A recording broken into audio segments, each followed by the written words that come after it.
నాకు రేవంత్ రెడ్డి గారు కావాలన్నా బీసీలు కావాలంటే బీసీలే కావాలి. నాకు నా ఫస్ట్ ప్రియారిటీ బీసీలే. ఎందుకు చెప్తా ఉన్నా ఈ మాట అంటే, మీ అందరికీ తెలుసు సోదరులారా, మొన్నటి ఎన్నికల్లో ఏం జరిగిందో. తీన్మార్ మల్లన్న నోడగొట్టడానికి కొంతమంది ఏం చేసిరో తెలుసు. కానీ ఇలా తీన్మార్ మల్లన్న గెలిచిందంటే అది బీసీలు పెట్టిన భిక్షమే, అది మీరు పెట్టిందే, అది మీరిచ్చిన అవకాశమే. ఎంతసేపు నేను ఇప్పటిదాకా మన మసూర్ అన్నతో అంటా ఉన్నా, కనీసం అసెంబ్లీలో మండలో అసెంబ్లీలో నడవడానికి నిమిషానికి 10,000 ఖర్చు అవుతుంది. దాంట్లో ఈయన ఆయన తిట్ట ఆయన కనీసం తిట్టుకుంటాను కూడా ఛాన్స్ లేదు మన కాడ, మనోని మనం తిట్టుకుంటాను. మొన్న బండా ప్రకాష్ అన్న డిప్యూటీ చైర్మన్ గారు చైర్ మీద ఉన్నాడు కాబట్టి నేను మాట్లాడగలిగిన, లేకపోతే ఆ అవకాశం కూడా లేదు నాకు. ఆయన నాకు అవకాశం ఇస్తే ఈ బడ్జెట్ సగానికి గోస్తే మాది కదా, మిగతా సగం మీది కదా అని చెప్పి ఆడ మాట్లాడగలిగిన. కాబట్టి చాలా మంది చాలా అనుకుంటారు. ఒక్కటై చెప్తా ఉన్నయ్యా, మేము రాజకీయాలు చేయాలనుకున్నప్పుడు రాజకీయాలు చేస్తాం, కానీ అల్టిమేట్ గా మా ప్రయోజనం బీసీల ప్రయోజనమే అన్న విషయాన్ని మీ ముందు చెప్పదలుచుకున్నాం. ఇక్కడ నేనైనా కానీ నాకు శ్రీనివాస్ గౌడ్ గారికి ఏమన్నా పంచాదా అండి? పార్టీల పంచాది ఉండొచ్చు, కానీ బీసీల అంశానికి వచ్చినప్పుడు మేము ఒక్క తల్లి పిల్లలు లెక్కుంటాం. మాకు పార్టీలతో సంబంధం లేదు. ఇంకా వీళ్ళే కాదు, ఎవరైనా సరే బీసీల అంశానికి వచ్చినప్పుడు మా ప్రయోజనం బీసీలదే. రఘు, నువ్వు మాకు చెప్పినావు, ఎక్కడ కూడా ఈ మాట తప్పం. మీరు ఇక్కడ బీసీ ప్రజలారా, నాకు మీరిచ్చినటువంటి పదవి, ఓ ఎమ్మెల్సీ పదవి ఇచ్చినారు, మీరు నిలబెట్టి దాన్ని ఆడ పారేసిరా అన్నప్పుడు పారేసి వస్తా. దాన్ని ఆడ పారేసిరా, దీని సంగతి ఏంటో తెలుస్తామన్నప్పుడు ఖచ్చితంగా నేనొక్కనే కాదు, మా అందరి నాయకత్వం కూడా దానికి సిద్ధపడతారు, ఖచ్చితంగా వస్తారు. గతంలో లాగా లేము బీసీలం. మొన్న కులగణన మీద సెక్రటేరియట్ లో మీటింగ్ అయితే మరి అలా నన్ను పిలిచి, ఎందుకు పిలిచారో నాకు తెలియదు. పిలిచి ఒక ఆయన, పెద్ద ఆయన ఏమంటాడు, పేరు జానారెడ్డి సాబ్, ఏమంటాడు, బీసీలను స్కిప్ చేద్దామంటాడు. అరే ఇది ఎక్కడ కథ? బీసీలది 42% స్కిప్ చేద్దామని జానారెడ్డి సాబ్ చెప్తా ఉన్నాడు. నేనేమన్నా, సార్ మన కాంగ్రెస్ పార్టీ ఎన్నికల మేనిఫెస్టో పేజీ నెంబర్ 16 పేరా 1లో చెప్పినాం సార్, మనము ఇక్కడ మన కాంగ్రెస్ పార్టీ అధికారంలోకి వస్తే కులగణన చేసి 42% ఇస్తామని చెప్పినాం సార్ అని చెప్పినాం. మరి ఎట్లా చేద్దాం? సుప్రీంకోర్టు ఒప్పుకుంటలేదు. ఇదే డాక్టర్ వినయ్ సాబ్ సుప్రీంకోర్టు దాకా పోయి కొట్లాడి, దానికోసం కొట్లాడుతూనే ఉన్నాడు. దానికోసం ఇప్పటికి కూడా స్వప్నారెడ్డి అని కేసు వేసింది, ఈ రిజర్వేషన్లు ఇవ్వకూడదని. అవునా సాబ్? స్వప్నారెడ్డి ఎవరేం చేశారు అవుతాని? మీరు కాదా? మీరే కదా వేయించింది. మీరేమనుకుంటారంటే ఇక బీసీలు ఏం పసిగడతలేరు, మా కథ మా కార్ఖాన. ప్రతిదీ పసిగడుతున్నాం మేము, ప్రతిదీ పసిగడుతున్నాం, ప్రతిదీ బరాబర్ ఏం చేయాలో అది చేస్తాం. ఇక బీసీలు ఎన్నడ ఐక్యమవుతారని ఇది కాదా? ఇది ఈడ తాజకృష్ణలో మొదలై తాజకృష్ణలో క్లోజ్ అయ్యేది కాదు ఇది. నేను గతంలో కూడా చెప్పిన ఇక్కడ మీటింగ్ పెట్టినప్పుడు హనుమంతన్న చెప్పినట్టే బడి తయారైనప్పుడు ఆ బడిని ఆదిలోనే ఖతం చేసి ఆ తర్వాత దాన్ని స్తబ్దుగా పెట్టడం జరిగింది. ఇవాళ బీసీ సోదరులారా, ఇంకా మనం బిచ్చగాల లెక్క ఇప్పుడు తీన్మార్ మల్లన్నకు పదవి నేను చెప్తా ఉన్నా, ఇప్పుడు చెప్తా ఉన్నా, నాకు మంత్రి పదవి ఇచ్చినా తీసుకొని పో, నాకు బీసీలే ముఖ్యం. కానీ నేను నా వ్యక్తిగత ప్రయోజనాలు ఆశించి కాదు ఇక్కడికి వచ్చింది. ఇది బీసీ సమాజం కోసం వచ్చిన, బీసీలను రాజ్యాధికారం వైపు తీసుకుపోవాలని వచ్చిన సోదరులారా. మా రాహుల్ గాంధీ గారు చెప్పిండు 42% రిజర్వేషన్ స్థానిక సంస్థల ఎన్నికల్లో ప్లస్ కులగణన అని చెప్పిండు. మా రాహుల్ గాంధీ గారిని గెలిపించడం కోసం వచ్చిన ఇక్కడికి. మా రాహుల్ గాంధీ గారిని ఎట్టి పరిస్థితుల్లో ఓడని మరి అంశంలో అని చెప్పి వచ్చిన. ఇవాళ చాలా విషయాలు ఉన్నాయి సోదరులారా. ఎంత పెద్ద కుట్ర అంటే కనీసం ఈశ్వరయ్య సార్ ఉన్నాడా పోయిండా? సార్ నేను పోయి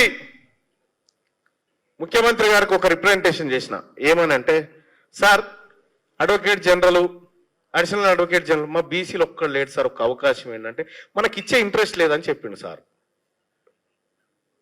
మనకిచ్చే ఇంట్రెస్ట్ లేదన్నారు అంటే దాని అర్థం ఏంది నాకు అర్థం కాలే. అంటే ఇద్దామనుకుంటుర్రా లేదా? బీసీలు చిన్న చూపా? బీసీల ఓట్లు కావాలి, బీసీలు పెట్టేటువంటి బిచ్చం కావాలి, కానీ బీసీలకు మాత్రం అవకాశాలు వద్దా? ఇదెక్కడ అన్యాయం? ఇదెక్కడ అన్యాయం? ముఖ్యమంత్రి రేవంత్ రెడ్డి గారికి నేను సూచన చేస్తున్నా, మేము అల్పులము, తక్కువ కులాలము, లేకపోతే కింది నిమ్న వర్గాలు అని పొరపాటున అంచనా వేయకండి. మేము గతంలో లాగా లేము. బీసీలము ఇవాళ చైతన్యవంతమైనము, ఇవాళ బీసీలమంతా ఒక్కటైనము. ఇది సప్పట్లు కూడా మేము సప్పగానే కొడతాము. ఒక విషయం చెప్తా, మీరు బాగా గుర్తుపెట్టుకోండి. ఇక్కడ తాజ్ కృష్ణలో చిరంజీవులు సార్ వీళ్ళంతా కలిసి మీటింగ్ ప్లాన్ చేసినప్పుడు ఈ సుందరయ్య విజ్ఞాన కేంద్రం అనుకుంటే ఇంకెన్ని రోజులు పెడతారు సార్ ఈ సుందరయ్య విజ్ఞాన కేంద్రము? ఈ బాగ్లింగంపల్లి, ఇందిరా పార్క్ చౌరస్తాలా ఎక్కడ ఉండాలి సార్? టాపెస్ట్ ప్లేస్ లో ఉండాలి కదా. మన మీటింగ్ అనుకున్నప్పుడు ఇక్కడికి తీసుకొచ్చారు వాళ్ళు. ఎందుకు చెప్తా ఉందంటే ప్రతిదీ గమనించండి సోదరులారా. ఈ బీసీ ఇంటలెక్చువల్ ఫోరం ఏదైతే ఉందో మీరు ఇండిపెండెంట్ గా ఉండండి. మీరు ఆదేశించిన కార్యక్రమాలు చేయడానికి నేను గాని, మా సీనన్న గాని, మన ప్రకాష్ అన్న గాని, సుధాకర్ అన్న గాని మేమందరం కూడా రెడీగా ఉన్నామన్న విషయాన్ని మీకు తెలియజేస్తా ఉన్నాం. మీరు ఇండిపెండెంట్ గా ఉండండి. మీరు మాకు సూపర్ పవర్ బాడీ లెక్క ఉండాలా, మాకు అధిష్టానం లెక్క ఉండాలా, మాతో పని చేయించాలా, ఇది జరగాల. రేపు పొద్దుగాల కూడా మండల్లో మళ్ళా నాకు మైక్ దొరుకుతో లేదో మా ప్రకాశ్ అన్న దయ గాని, దొరికినా దొరకకపోయినా నా వాదం బీసీ వాదం, నా లెక్క బీసీ లెక్కనే. కాబట్టి ఇంకొక విషయం కూడా, ఇక్కడ బీసీల కోసం గలమెత్తడానికి మన జర్నలిస్టు సోదరులు చాలా మంది తయారున్నారు. వాళ్ళకి అండగా నిలబడరాదు రా? వాళ్ళకి అండగా నిలబడండి. సమయం వచ్చినప్పుడు వాళ్ళ వాయిస్ వినిపిస్తారు కదా. మనోడికి మనం అండగా నిలబడకపోతే మన వాయిస్ ఎవడి నువ్వు చేయవా వెళ్ళి చేసినోనికి సపోర్ట్ చేయకపోతే ఎట్లయితుంది? అందుకోసం అండగా నిలబడండి వాళ్ళకి. ఈ కుట్రలన్నింటినీ ఎప్పటికప్పుడు పసిగట్టి విప్పి చెప్పేది ఆ రఘు, మన సీను, మన అందరు చేస్తా ఉన్నారు. సోదరులారా, తాజ్ కృష్ణలో జరుగుతున్న మీటింగ్ ఇది నెక్స్ట్ లెవెల్ కి పోబోతా ఉంది. ఈ ఉప్పెనను ఎవరు ఆపలేడు. ఒక్కటై చెప్తా ఉన్నా, గతంలో ఒకసారి మన సీనన్న నెక్స్ట్ ముఖ్యమంత్రి కేటీఆర్ అంటే కాదు నువ్వే ముఖ్యమంత్రి అని చెప్పిన. నేను అన్నానా లేదా? నువ్వే ముఖ్యమంత్రి అని చెప్పిన. సరే ఆయన ఏ పార్టీలో ఉన్నది, కానీ నేను ఒక బీసీగా కనెక్ట్ అయి చెప్పిన మాట. ఒకటి, బీసీలకు ఎక్కడ చిన్న అన్యాయం జరిగినా మనమంతా ఐక్యంగా ముందుకు పోవాల్సిందే. ఈ కులగణన చేసిన తర్వాతనే స్థానిక సంస్థల ఎన్నికలు పెట్టాలి. ఇది రాహుల్ గాంధీ గారి మాట. రాహుల్ గాంధీ గారిని ఓడిపోనివ్వను. ఇది కాదని ముందు పెడితే ఇడ అగ్గిగుండం పుట్టిస్తామని చెప్పి తెలియజేస్తా ఉన్నాం. ఇది కాదని పోతే అగ్గిగుండం పుట్టిస్తాం. ఇక్కడ మేము బిచ్చమడుకోవడానికి రాలే, మీ తానికి మీరేసే మెతుకులు తినడానికి రాలే. మాకు పర్సనల్ ఎజెండాలు లేవు. కాబట్టి నాకు తెలుసుగా ఇక బీసీల మీటింగ్ అంటే వివిధ ఛానళ్ళు, పత్రికలు కనీసం ఓ లైవ్ చేయడానికి కూడా, లేకపోతే దీన్ని కవర్ చేయడానికి రేపు పత్రికలలో చూడరాదు. ఇంతమంది మేధావులు వచ్చారుగా, ఇంటలెక్చువల్స్ అంతా. రేపు ఈ పత్రికలలో ఈ వార్త చూడరు మీరు, ఈ వార్త ఉంటేనే అడుగురి. ఉండదు సింగిల్ కాలం వార్త. అది ఏడా మైనర్ బాలిక రేపు పక్కన ఉంటది మన వార్త. ఇటువంటి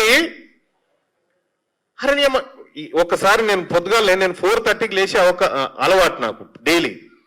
నేను ఒక తమ్నైల్ చూసిన, ఆ రోజు అర్ధగంట వార్తలలో ఉన్నాయి, అందులో ఒక్క BC1 ఫోటో లేదే, మొత్తం వాళ్ళే కరుచుకొని కొట్టుకుంటున్నట్టుగా ఉన్నాయి అందులో. పొద్దుగాలనే సోదరులారా, మీడియా మనది కాదు, పార్టీలు మనవి కావు, మనం ఒక్క తల్లి పిల్లలం. ఒకని కష్టం వస్తే ఒకడు అండగా నిలబడాలి. నీవు ఆఖరికి బీసీలు కూడా ఏందాకా పోవాలంటే తిడితే కూడా బీసీలే తిట్టుకుంటామని కాడుకుంటాలి. అంతదాకా పోవాల్సినటువంటి అవసరం ఉంది. నేనైతే తాజ్ కృష్ణ వేదికగా, ఇంటలెక్చువల్ ఫోరం సభా వేదికగా చెప్తా ఉన్నా సార్, ఒకవేళ కులగణన చేయకుండా స్థానిక సంస్థల ఎన్నికలకు పోతే మీరు చెప్పిన ప్రతి నిర్ణయాన్ని నేను ముందుండి నడిపిస్తా అని చెప్పి మీ అందరికి తెలియజేస్తా ఉన్నా.